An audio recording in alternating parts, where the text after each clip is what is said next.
Hello students, how are you? I hope you all are good and safe.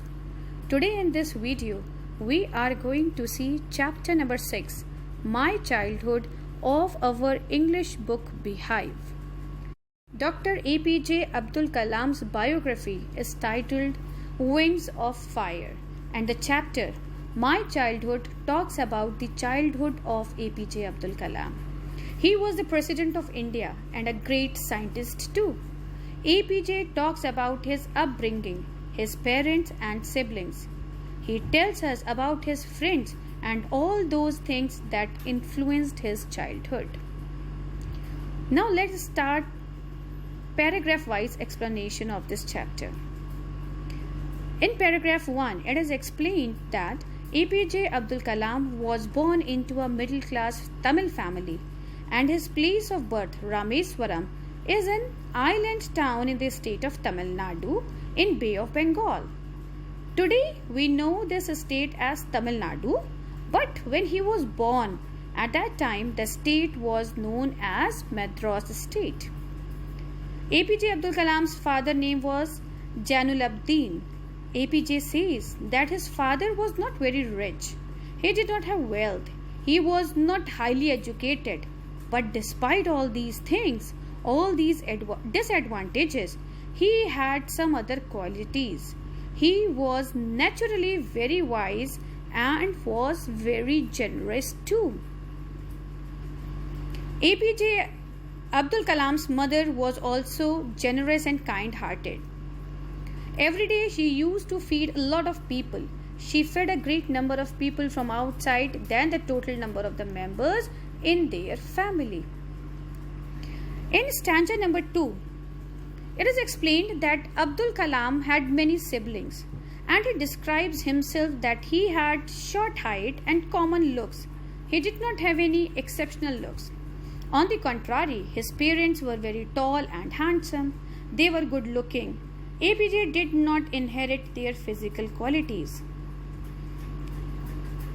Abdul Kalam's ancestral house was very old. It was built in the 19th century. It was a Pakka house which was made of bricks and limestone.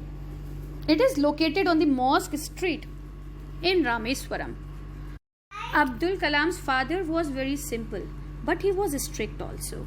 He wanted to live his life in a simple way, and he used to teach his children not to waste money on unnecessary things. APJ says that his father used to avoid any kind of inessential comforts and luxuries. He provided them all the necessary things like food, clothes and medicine.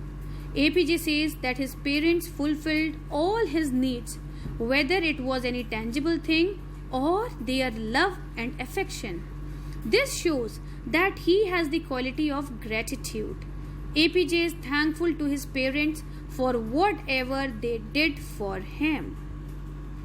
Now in third paragraph, it is explained that when APJ Abdul Kalam was 8 years old, the Second World War broke in the year 1939.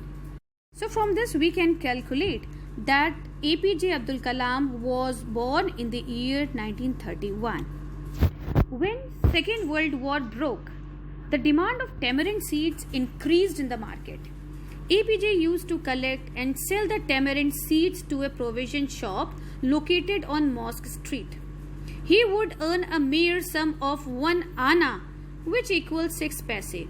When he addresses it as a princely sum, something very great and valuable, he is being ironic, as the amount was very meager. At that time, this 1 anna meant a lot of money to him. APJ Abdul Kalam's brother-in-law Jalaluddin used to tell him the stories of the ongoing World War. Later, APJ used to read the newspaper Dinamani and used to look for the news of the same stories. Rameswaram was a small island town, far away from land. So it was not affected by the World War in the beginning. But after some time, India had to join the war and combined with the Allied forces. Then a state of emergency was declared in the country. During emergency, the president's rule is implemented in the country. It is like a curfew in the country. a lot of privileges which are given to the people are withdrawn. The first impact of World War II on the people of Rameswaram was the cancellation of the train stoppage at the Rameswaram station. Earlier, the train which came from India used to stop at Rameswaram station and then went further to Dhanushkodi. But now the halt was cancelled and the train went from India to Dhanushkodi without stopping at Rameswaram. With this, the newspaper bundles which used to come for Rameswaram was thrown out of the moving train as it reached Rameswaram road.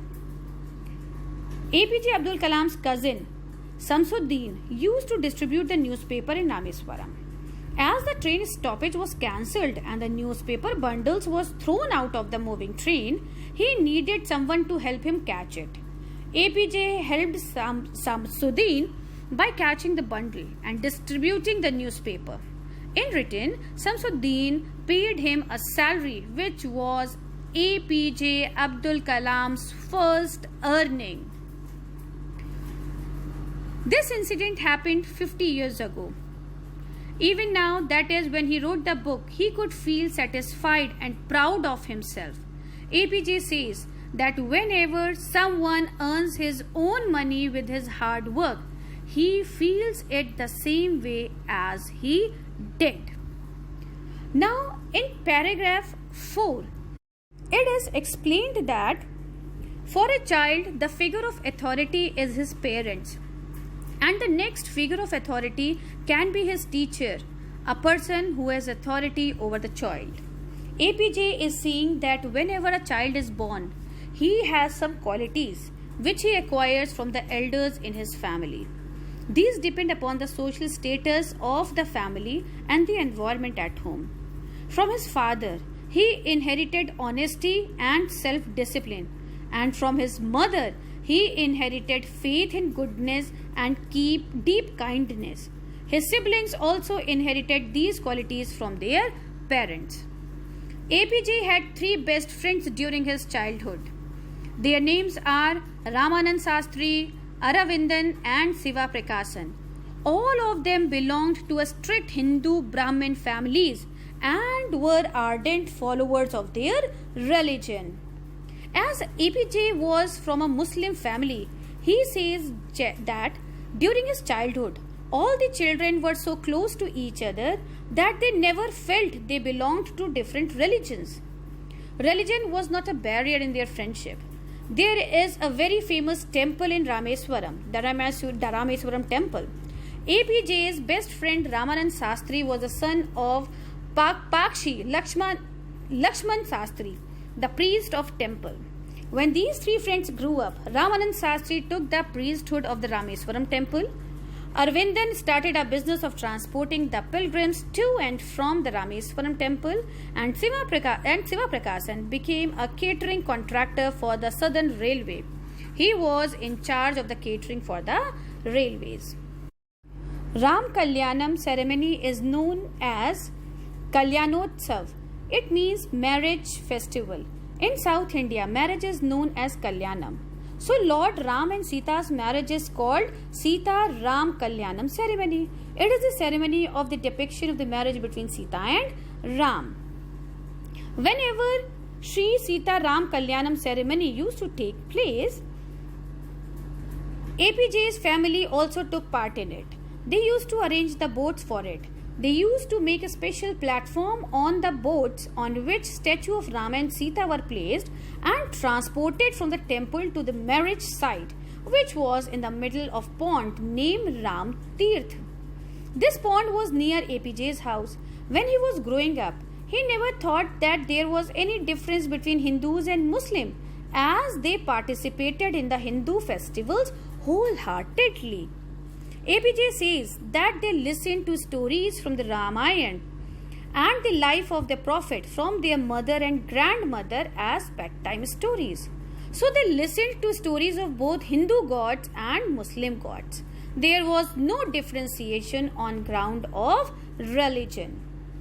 In paragraph 6, APJ Abdul Kalam explained one incident of his life.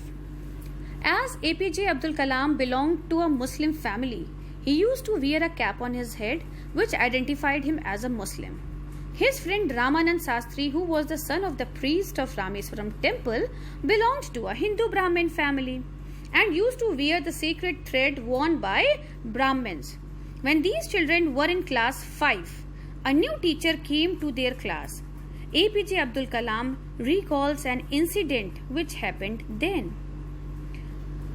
This new teacher could not tolerate that a Hindu priest's son was sitting next to a Muslim boy.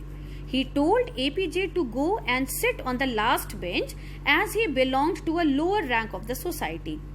Both the children felt very bad. When APJ changed his seat and went back and sat on the last bench, Ramanand felt very bad. APJ still remembers the image of his friend Ramanand crying. It left a lifelong impression on Kalam of his friend's feeling for him. Both children went home and told their parents about this incident, and Ramanand's father, Lakshman Sastry, called the new teacher and scolded him. He told him not to kill the children's friendship by putting venomous discrimination of caste and religion into their innocent minds. Ramanand Sastry was very clear in himself. He told the teacher, "Either you ask sorry for the wrong you have done, or else leave the school and Rameswaram town also." The teacher asked sorry for the mistake he had done, and due to Lakshman Sastri's determination, his thoughts about religion and caste changed. Now in next paragraph, that is in paragraph number 6, it is explained that the division of the society into 4 groups, Brahmin, Kshatriya, Vaishya, Shudra, was strictly followed in Rameswaram. Abdul Kalam's science teacher, Sivasubramania Iyer, was a religious person, an orthodox Brahmin, but was a rebellious type of person. He did not believe in distinction on the basis of the caste system. He worked very hard to break these social barriers. He wanted people of different castes to interact with each other. He encouraged APJ Abdul Kalam to work hard so that he could be at the same level as the highly educated people who lived in big cities. Sivasubramania Iyer's wife belonged to a traditional and orthodox Brahmin family. She followed the religion very strictly, and to keep the kitchen pure, no one from an inferior religion was allowed to enter the kitchen. When Sivasubramania Iyer called APJ Abdul Kalam for dinner at his home, his wife feared that a boy from a Muslim family would make her kitchen impure. She refused to serve him food in her kitchen. Sivasubramania Iyer was neither upset nor angry. He himself served food to APJ and sat down beside him to eat. His wife stood beside the kitchen door and looked at APJ while he was having food. APJ says that he does not think that she felt there was any difference in the way he was having his food, or the way he was drinking water, or in the way he cleaned the floor after the meal. He wants to highlight that religion does not matter, as it does not alter the way in which a person eats food. When APJ was about to leave Sivasubramania Iyer's house, he invited him for dinner once again. When Sivasubramania Iyer saw that APJ Abdul Kalam was hesitant, he asked him not to be upset. He added that if he had decided to change the system to go against the norms of the society, he had to be strong and brave and confront the situation. Next time, when APJ went to Sivasubramania Iyer's house, Sivasubramania Iyer's wife took him inside her kitchen and served him food with her own hands. When he visited there again, there was the change in the attitude, and this was the change that happened. Now, in the last paragraph, it is explained that when the Second World War got over in the year 1945, India was about to get freedom, which happened in the year 1947. Mahatma Gandhi, known as the father of nation, was a crucial part of the Indians' freedom struggle. He said that Indians would build their own India. The entire country was filled with hope and happiness. Everyone was experiencing such a feeling which they had never felt before. Everyone was hoping that now they would get their freedom. APJ Abdul Kalam asked his father to allow him to go to Ramnathpuram, which was the district headquarters for higher studies. In reply, his father told him that he knew that APJ needed to go away so that he could move ahead in life. He gave the example of a seagull which flies away in the sky all alone and does not have a nest. It means it does not have a home of its own as it keeps on flying from one place to another. When APJ Abdul Kalam's mother came to know that he was about to leave home and wanted to go to Ramnathpuram for higher studies, she got upset. APJ's father tried to calm her down and told her a few lines from a famous poem titled Your Children, written by Khalil Gibran. He said that your children are not your children, they are the children of life. Don't think that you can rule your children. They are a result of life's desire for itself. They have their own thoughts. He asked her to give them freedom to fulfill their thoughts. So this was the childhood of APJ Abdul Kalam as mentioned in this chapter. In this part of my childhood, only the phase of APJ Abdul Kalam's is explained, where he got his influence from his family, his friends, and his teachers. I hope you all have understood it. Thank you.